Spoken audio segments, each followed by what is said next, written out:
सबको जय यीशु। आज माता कलीसिया यानी 1 नवंबर को हम सभी संतों का त्यौहार मनाते हैं और कल 2 नवंबर को हम सभी मृत विश्वासियों का त्यौहार मनाते हैं।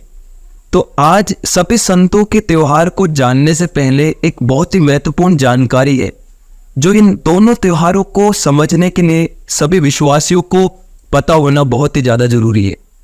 और वो ये है कि मैं आपको बताना चाहूँगा कि कलीसिया का विश्वास है कि जो हमारी कलीसिया है उस कलीसिया के 3 स्तर है। पहला जो स्तर है कलीसिया का वो यह है कि हम जो पृथ्वी पर रहते हैं, इसलिए जो क्रिस्त के विश्वासी है जो पृथ्वी पर रहते हैं, पृथ्वी की कलीसिया को हम यात्री कलीसिया भी कहते हैं, जो कि यात्रा कर रही है स्वर्ग की ओर। जो दूसरा कलीसिया का जो दूसरा चरण आता है वो है कलीसिया के वे लोग जो पवित्र जीवन जिए थे लेकिन उनमें कुछ कमियां थी और उनकी इन कमियों की वजह से आज भी कलीसिया के वो सदस्य शोधक अग्नि में है। तो कलीसिया का दूसरा चरण शोधक अग्नि की आत्माओं को हम कहते हैं, इंग्लिश में हम इसे कहते हैं चर्च सफरिंग। और जो कलीसिया का तीसरा स्तर आता है वो स्वर्ग में जो आत्माएं पहुंच गई है, जो विश्वासी लोग स्वर्ग में पहुंच गए हैं, हम उनको कहते हैं, उसको हम कहते हैं इंग्लिश में चर्च ट्रायम्फेंट, जो इस संसार से मुक्ति पाकर संसार में विजय हासिल करके आज प्रभु के साथ है। और आज कलीसिया याद करती है जो स्वर्ग में जो संत लोग हैं, वो धर्मी लोग जो इस पृथ्वी पर रहे थे, जिन्होंने पाप के साथ संघर्ष किया,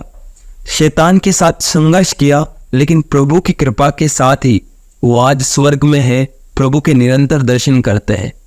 और आज जब हम सभी संतों का त्योहार मना रहे हैं तो ना केवल हम उन संतों को याद करते हैं जिनको कलीसिया ने पहचान लिया था कि हाँ उन्होंने पवित्र जीवन जिया, जैसे संत मदर टेरेसा है, संत पौलुस है या संत एंथोनी है, बल्कि इन सभी संतों के साथ कलीसिया आज उन धर्मियों को भी याद करती है जो गुप्त रूप से पवित्र जीवन जिए थे, जिनको कोई नहीं जानता था कि ये पवित्र जीवन जी रहे हैं और आज वो स्वर्ग में है। तो कलीसिया आज दोनों तरीके के संतों को याद करती है। न केवल याद करती है, हम उनकी मध्यस्थता भी आज के दिन मांगते हैं, क्योंकि वो परमेश्वर के साथ है और हमारी बातों को सीधे रूप से परमेश्वर तक पहुंचा सकते हैं। लेकिन जब हम संतों की बातें करते हैं तो अधिकतर विश्वासी ये सोचते हैं कि संत बनना बहुत ही ज्यादा कठिन है, या संत शायद मैं नहीं बन सकता हूं, मैं तो बहुत बड़ा पापी हूं। लेकिन मैं आपको बताना चाहूंगा, हम कलीसिया के कितने भी संतों को उठाकर देख सकते हैं। संत लोग वो थे जिन्होंने अपनी कमजोरियों से ज्यादा प्रभु की कृपा, प्रभु के प्रेम पर विश्वास किया। संत वो थे जो पापी भी थे और बहुत ही पाप में गिरे हुए थे, लेकिन उन्होंने उन पाप में डूबा हुआ नहीं रहे, बल्कि उन्होंने प्रभु की कृपा के द्वारा पवित्रता को हासिल किया और आज वो स्वर्ग में है।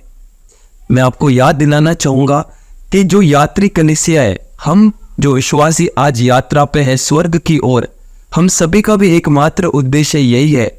कि हम हमारे उस स्वर्गीय देश पहुंचे। हम सभी का वही उद्देश्य है कि हमें स्वर्ग पहुंचना है। तो आइए, जब हम आज सभी संतों का त्योहार मना रहे हैं, हमसे पहले जो स्वर्ग में पहुंच गए उन संतों की मध्यस्थता मांगे हमारी आवश्यकताओं के लिए, और विशेष रूप से हम मध्यस्थता मांगे कि हम भी एक दिन इस संघर्षों से गुजरते हुए स्वर्ग में पहुंच जाए, जहां पर हम प्रभु के निरंतर दर्शन करते रहेंगे।